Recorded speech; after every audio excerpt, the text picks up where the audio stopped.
Hello, everyone. Today we are going to do the book review of You Forever by T. Lobsang Rampa. It talks about the spirit body, the real you, which lives forever.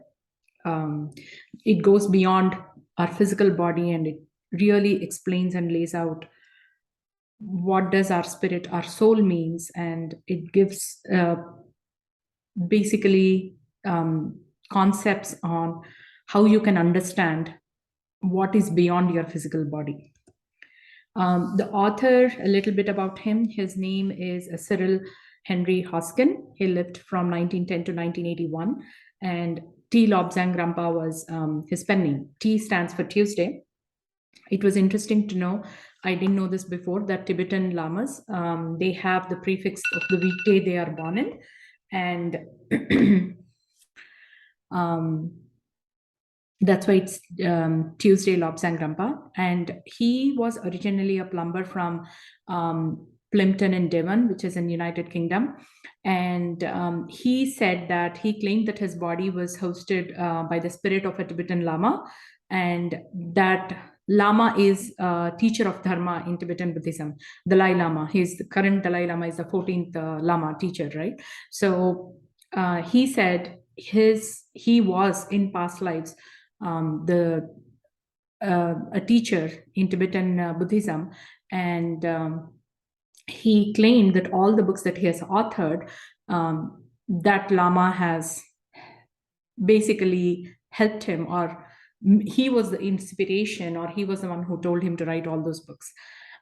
His most popular book is Third Eye, and it was published in Britain before this book. This book was published around 1965, I think.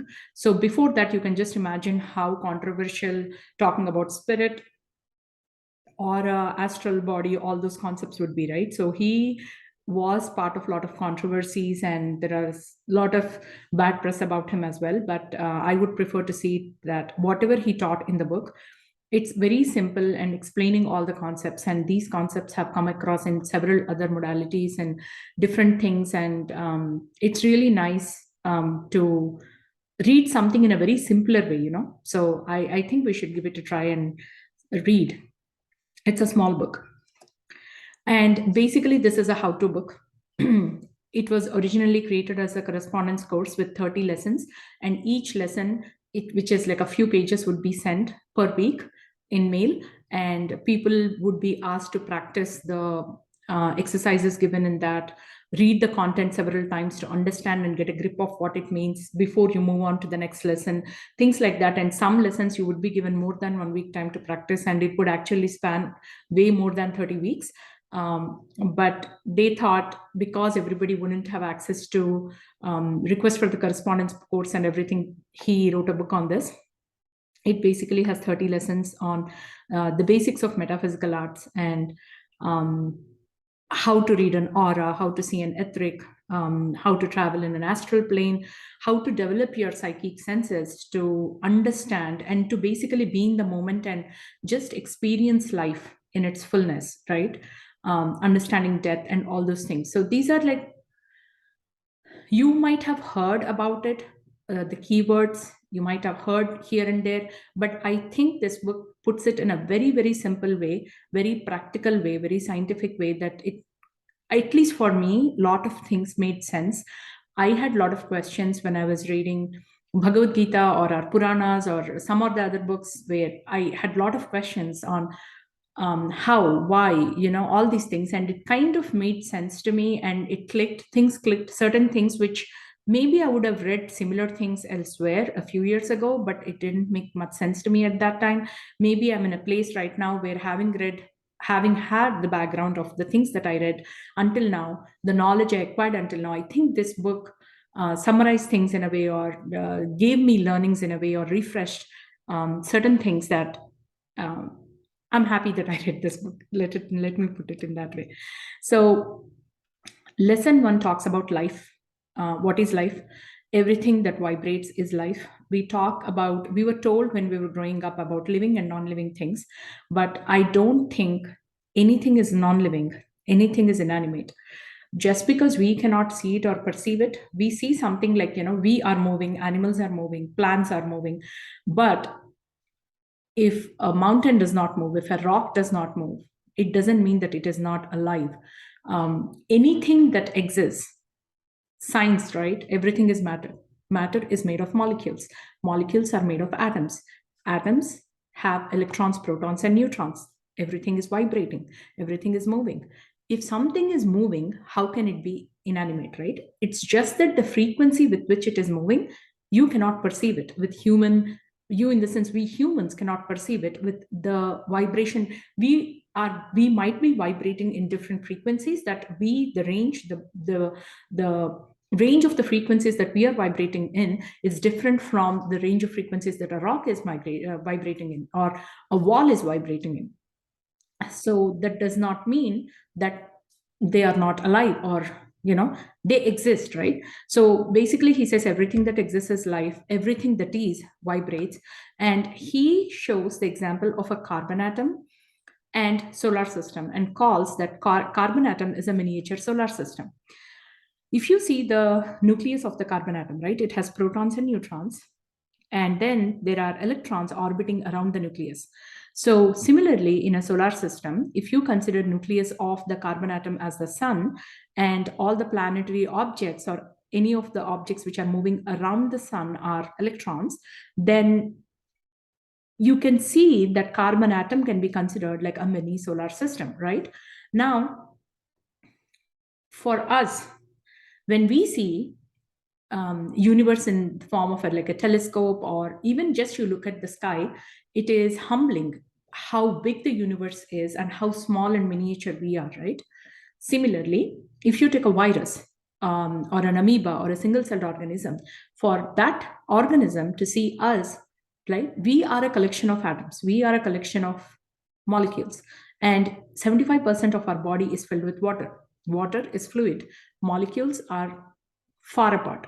There is a lot of empty space between molecules in water molecules, right? That means if you put a screen in front of me, and if you look at me, maybe you will see that, and let's say that screen shows only the atomic structure of me, then you can see maybe an outline because of all the matter, but actually the air around me, gas, also has molecules, right? So it is like this, right? When you look at the sky, you can see the cluster of the cluster of things, and call, hey, that's this star, that is this is this Milky Way, this is this one, right? So like that, if you see me, then around me I have air.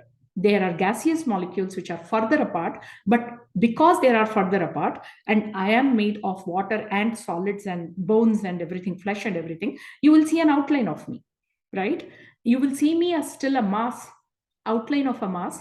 You, in the sense of virus, a small cellular organism, right? So basically the concept here is how infinite or how big, how infinitely small something is, or how mammoth something is. It's all relative. It's all relative from the point of reference, right?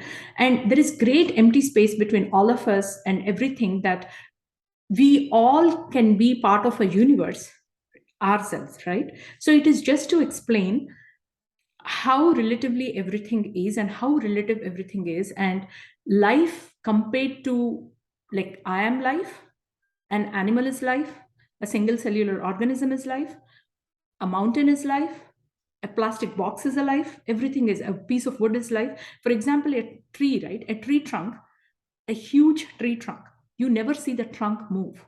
Does it mean it's not alive? You can see the leaves move, but can you see the trunk move? You cannot.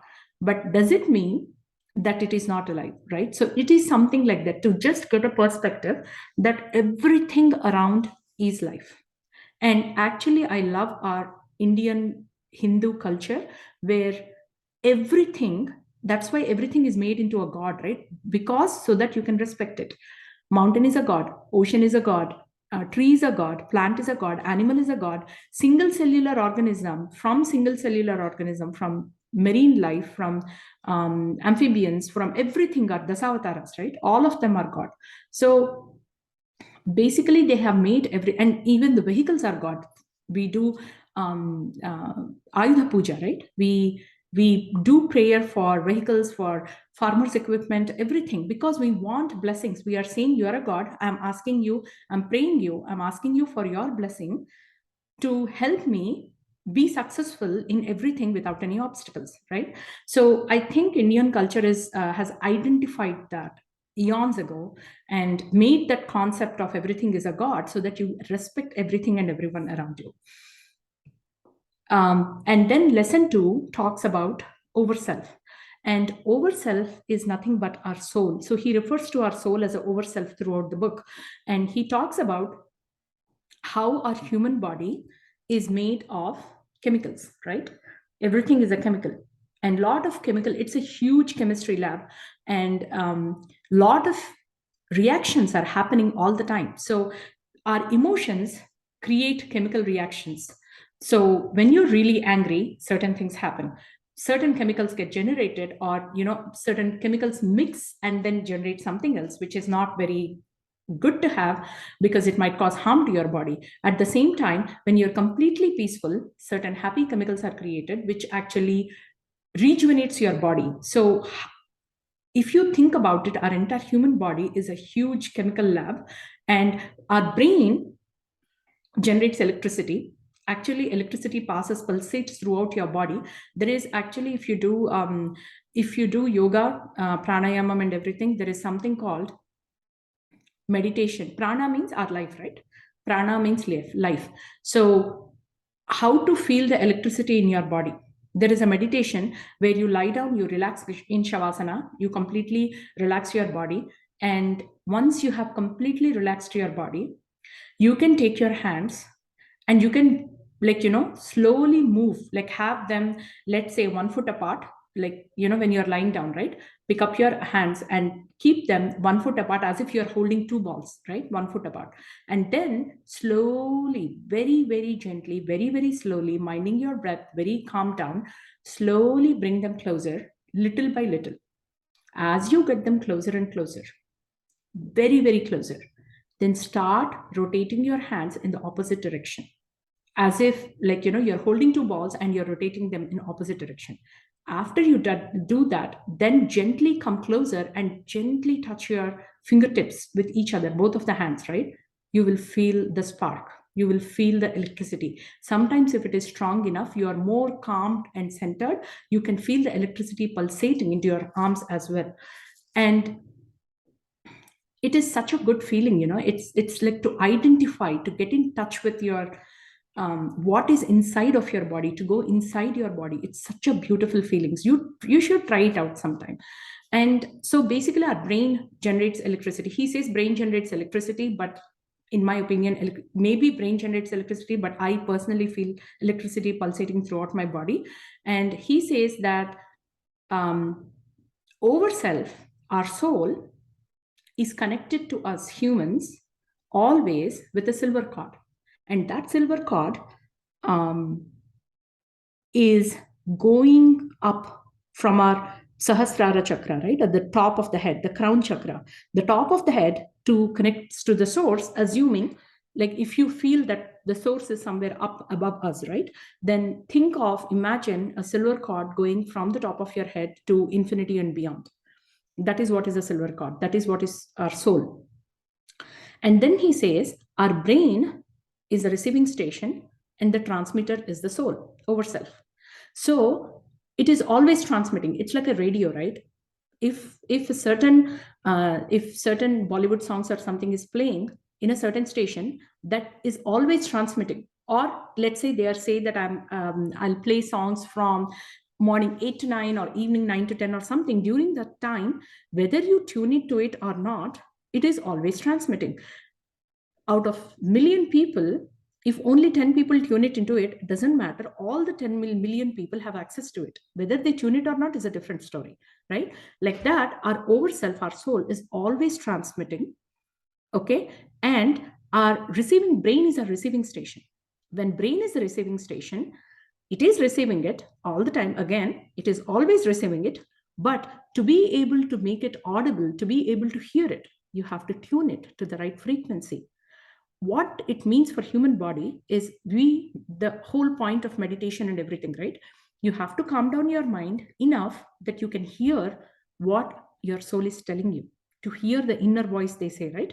To be able to hear it, you have to you have to tone it down, the noise. If you're playing music at a very high volume, a DJ has come over to your house, you're partying really hard and you have really, really high volume. And then let's say your mom is calling from the other room or top of the house or something, or upstairs or something, and she's saying, hey, in the kitchen, you put something, you left something, it's burning. She's trying to tell, but you cannot hear because you're too drowned in the noise, right? Like that, our soul, it seems, always tells us, guides us, that gut instinct, right? Sometimes we say that our gut instinct is telling us all those things, the instinct, the intuitive nature, everything is the soul talking to us. Most of the times, the soul has answers to every question you have. Why me? Why this? Why now?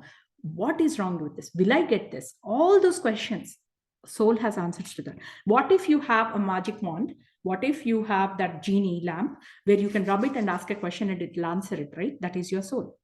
But you have access to it. How to actually hear what it's saying is tone it down, tone the noise down, go inside, calm down, then, and always soul tells the truth. That's the ultimate truth, your ultimate truth. And it is different for different person. My ultimate truth, what is it? Like, it's like a ripple, right? It's a pond. It's always rippled. It's always somebody is like throwing coins in it, saying it is good luck or something. All that is external things, right? External influences that are creating ripples in your pond. And I am telling you, I'm your soul, and I am telling you that there is pebbles at the bed of the pond. You will not be able to see it. You will think I'm stupid. Oh, my soul is so stupid. It is saying, I have seen that pond. I'm 45 years old right now. I'm seeing that pond since 45 years old. I never saw a single rock, not even in my dreams. That is so nonsense, right? But the thing is, I have never seen the pond completely ripple free, completely calm, still, or clear. It might be muddy, right? With all the things that have gathered, it might be muddy. With my opinions, with my whatever, right? It might be muddy.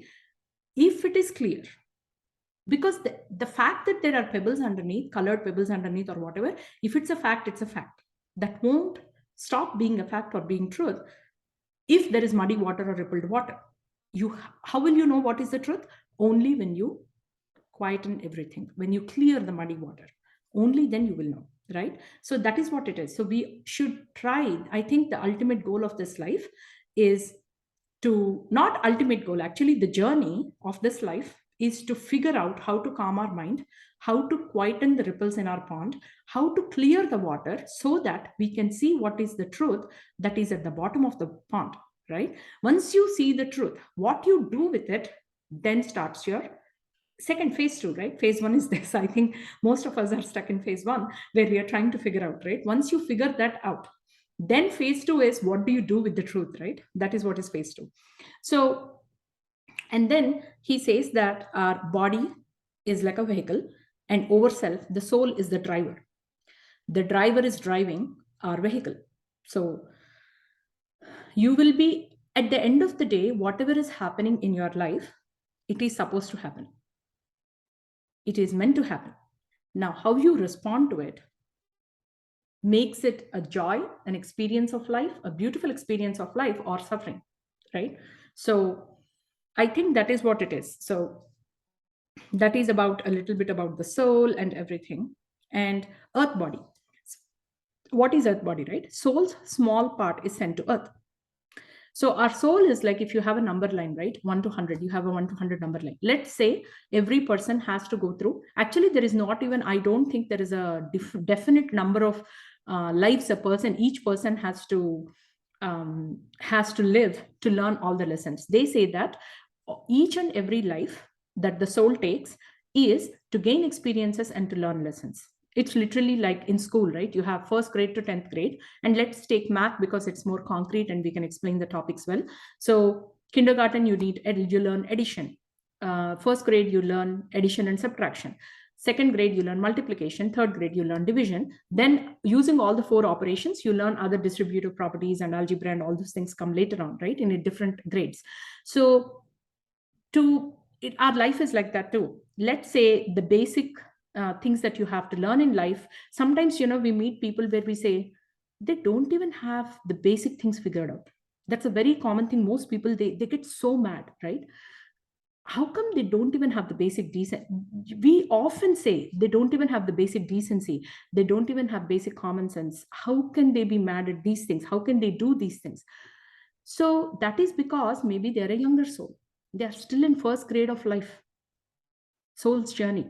Their soul is in still first grade, and you might be in 10th grade. If you are a 10th grade student who has learned algebra and real analysis, coordinate geometry or whatever, will you look at a first grader who has an aha moment and comes and says, hey, I learned that 10 plus 10 is 20. And if you keep adding every 10, it skips by 10. Something very aha moment, very basic thing, right? Will you make fun of them that, oh my God, seriously, you have an aha moment for this? Will you say that, or will you celebrate with the kid, enjoy with the kid, right? Because you know clearly that in this physical life, they are like 5-year-old, 6-year-old, and you are 15-year-old, right?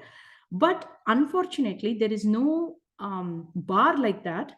When we see, I really wish, I hope in future there comes a system where, in Star Wars movies and everything, right? When you see a person, it actually shows the biography, bio of that person on where is this person from, which planetary thing, what, everything, right? Something like that in future, something should come which tells me with the close people I interact with, at least minimum with the close people I interact with at family, work, friends, relatives, that what is that life, the number, right? Which number of life they are in. Like, are they like, is it their 5th life, 100th life, 500th life, 200th life? It would be so great to see that. I think automatically the respect or the sympathy or empathy or whatever, everything comes into picture. So always for us, I think we should see when somebody is acting very smart for a young age, you say that this kid is very matured, right? I think they're an older soul than you. If you feel that they are more matured than you, maybe they're an older soul than you, right? But if your parent, your older grandparent, parent, teacher, uncle, aunt, if they are acting very childish, maybe they're a younger soul. If I think, let's say this, right? Even if that is right or not, let's say the theory is all BS. Even then, if we think that way, I think we'll be more compassionate towards people. We will be less judgmental. We will stop blaming people. We will be less angry, which are all good things for us. For us, nothing to do with anybody else. It is not going to benefit anybody in any way. It is only for our calmness, right? So I think it should be that way. And he says that long training and practice is needed in each life to gain each experience and learn those lessons, right? Let's say I want to learn how to attain peace in this life. Then that is what I need to learn, right? I need to, and it is said that we all, right, we have a soul contract when we are life between lives, right? When life between lives, it seems there comes a place where we go to some staging area, some landing station, prep station, testing station, whatever you call it. And we stay there, we take an account of what we have learned so far in all our lives. And then we prepare our life for upcoming life as to what should I learn now. And there is so many things that you have to learn in life, right? So you'll say, I want to experience richness, or I want wealth. I want to experience poverty. It is actually true that that is the only reason, right? How could you otherwise explain when there are so many rich people in this world? There are way more poor people in the world. When there are so many healthy people in the world, there is way more people who are diseased and ill, and it doesn't make sense. Kids getting sickness, kids getting cancer, it just doesn't make sense. Why will an infant get a cancer? What is the point of it? What is the point of an infant getting cancer? All the pediatric illnesses I never understood. Now, before I always used to think how cruel. Actually, I used to be so mad at God a lot of times whenever I saw poverty or whenever I saw natural disasters, right? When so many people died, I was like, why? If God, in Telugu, there is a saying called Sivudagnya lende chimaina kadaldu. That means everything that happens, even if an ant has to move, Lord Shiva has to give an order. If he has to order an ant to move, how how many orders, how much multitasking, how great he should be, right, to handle this entire universe like that. Then in the same page, how can he order that a hurricane happens and so many people get washed out, their families, entire neighborhoods are washed out, so many people die, they become homeless, if they live they become homeless, it's practically like, they are scrambling for to get back on life. Why would God do that? Why would God give a person who has lived a full life, let's say a great life, and then my grandfather was sick, I think almost at the end he died, I think at the age of 95 or something, 96 or something like that, and the last 4 to 5 years he was bedridden. I have such immense respect for my grandpa. He is like a really genius literary scholar, and he was such a nice man. What is the point of, why don't you just take him away? What is the point of him going through the suffering on the deathbed for 5 years, where everybody was like, people lose interest in you if you're like, after you lived such a great life and then such a long life, and then like, oh my God, you're just go already kind of thing, right? They will come into that state. It's a very unfortunate, but that's the truth, right? That's a fact that people, if they live past a certain age and they are just a burden on you, then that's what people think. And do you really want your loved ones to think of you that way? All these things when happened in my life, I'm like, I used to really be really mad at God, but now I understand that everything has a purpose. When that person is living like that, my grandfather has, maybe he's like, expending all the bad karma he has, everything he has, just clear my plate completely, so that I don't have any more future lives. Maybe that is the reason, that last 5 years just. And then if an infant has an illness, maybe it is because their parents in their soul contract said that I want to experience this, I want to understand this. Believe it or not, we as souls, we want to experience, and it's not a choice, I guess. At least that's what I'm thinking, because if it is a choice, why would you want to volunteer to experience negative things, right? I want to experience sickness, I want to experience poverty, I want to experience like, something else, anger, why I want to experience frustration. Why would anybody want that when you know what is positive and what is negative, right? But I think in the book of life, you have to, it is a curriculum. You cannot say I want to learn algebra without learning addition and subtraction, right? This is the basis for that. So in my opinion, like that, there are fundamental experiences that you need to have if you want to graduate and get the bigger ones. So that way, that is the reason. And if you want to experience it, if you want to experience immense sadness, then maybe you say that the one I dearly love should die very young without me experiencing the joy of raising that kid or something. That could be the reason. And that small kid has to come to help that per parent experience that, and that purpose of life is done, and they disappear, they go away. So like that, everybody in your life has a purpose. If especially the people who are extremely annoying you right now, who are making your life hell, I think their life purpose is for you to teach a lesson. And the moment you learn that lesson, that suffering is gone, that person disappears, somehow they cease to exist, or even if they exist, they won't bother you anymore, because you have elevated yourself to a higher vibration, that those things won't bother you anymore. You don't hear the transmission, right? So something like that.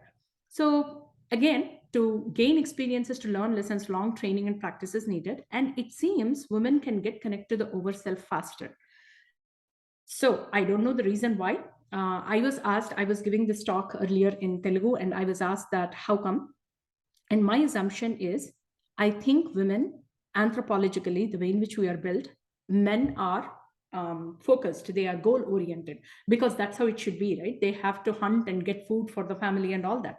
But women have to be distracted because they had to take care of all the kids while gathering fruits or something, while the husband has gone to kill something, get an animal or something for long-term food. Short term, they have to make sure that the kids are fed.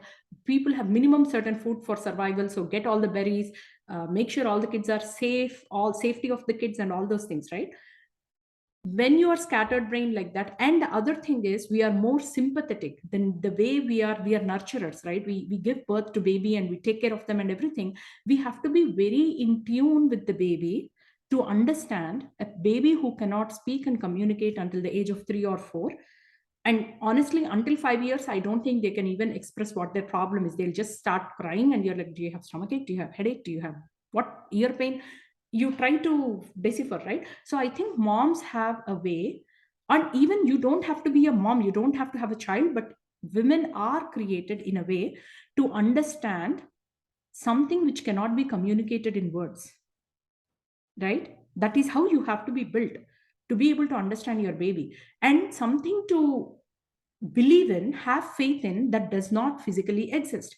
When I am pregnant, my baby was in my tummy, then I need to somehow imagine that there is a life forming in my body. Forget about right now. Right now, they are showing ultrasound and they're showing a baby and all that. That's good. But before that, how a woman was made was something that does not exist outside. There is something inside, and they have to be extremely careful. They have to provide a very safe environment and be careful, take care of them so that the baby survives, right? So I think that is the reason women connect to the overself faster than men. Maybe that's my understanding. I did not read this anywhere. That's my belief, but whatever it is. But the thing is, as long as you believe, there is a soul whose only job is to take care of you, whose only job is to make sure that you learn the lessons and you graduate to another lesson. You will not die until you learn the lesson. I think if you did not learn the lesson, then it will say, like, for example, most of the kids, they graduate second grade, third grade, fourth grade. Most of the kids do, but there are also exceptions where a kid is not very smart, then they are held back because they don't pass the test. They are held back. If you fail third grade, you stay in third grade again. But the good news is, because you went through all the subjects once, I think it becomes a little easier for you than other kids. So second time you are doing the third grade, it becomes easier for you and you graduate faster.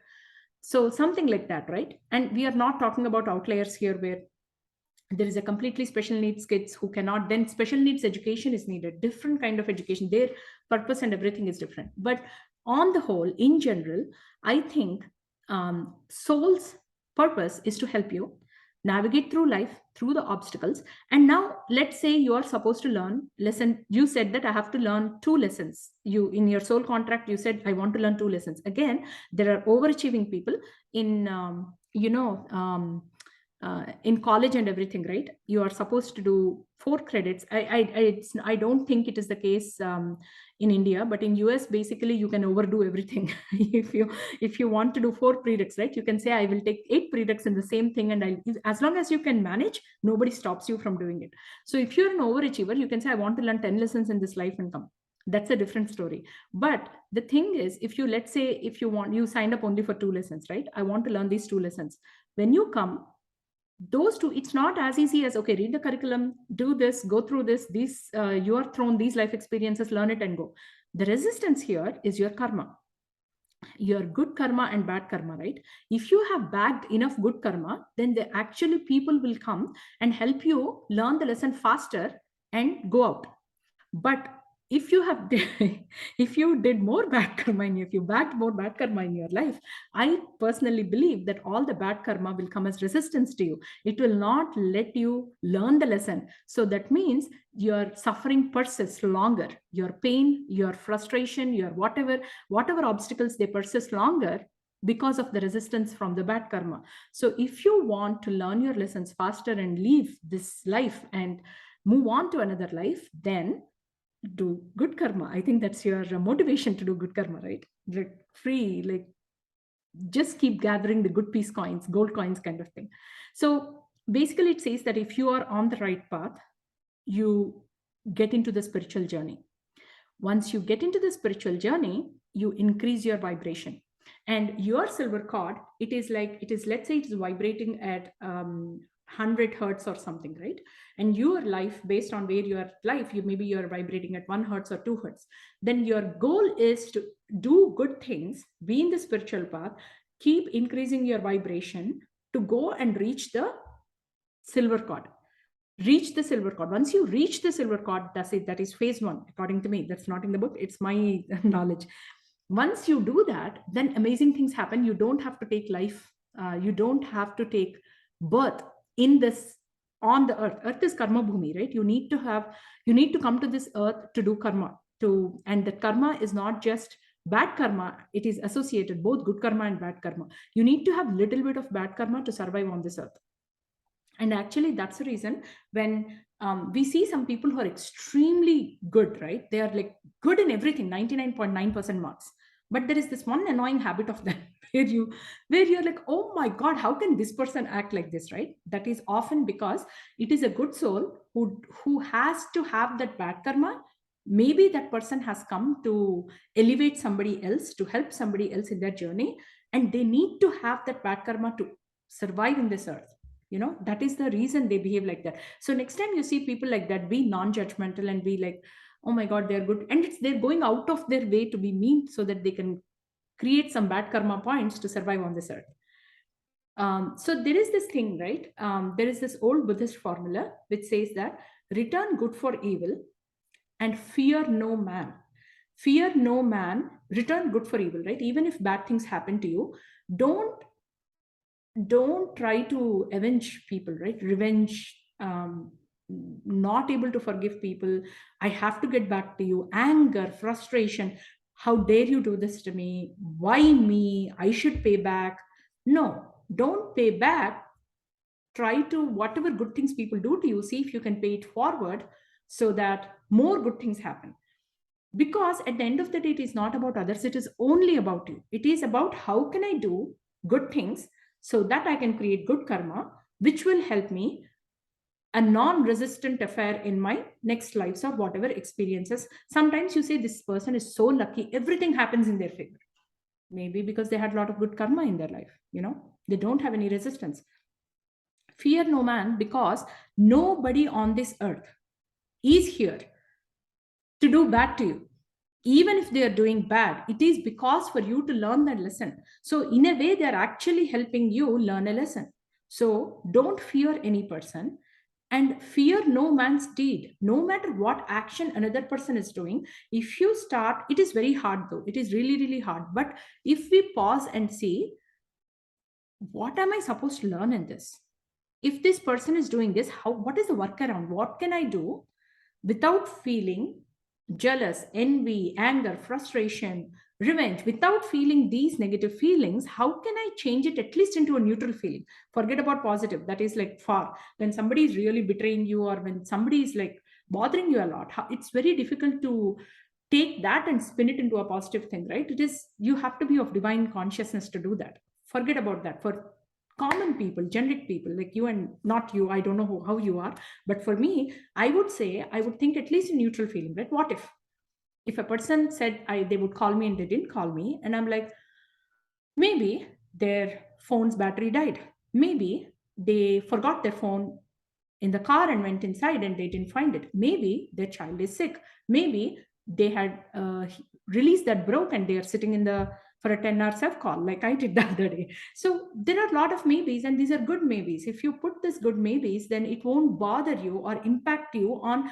the world is out there to get me, they are doing this on purpose, they are doing this to annoy me. All those things won't exist. All that is your ego, right? Why should you entertain your ego so much? So fear no man, fear no man's deed. For in returning good for evil and giving good at all times, we progress upwards, never downwards. Remember, we talked about how to increase the vibration to reach the soul. That is what it is. So good deeds increase good vibration, bad deeds reduce our vibration. The aim in life should be to increase the vibration to reach our soul. So lesson 3 is about etheric. We are going to talk about it in the next session. Okay, thank you.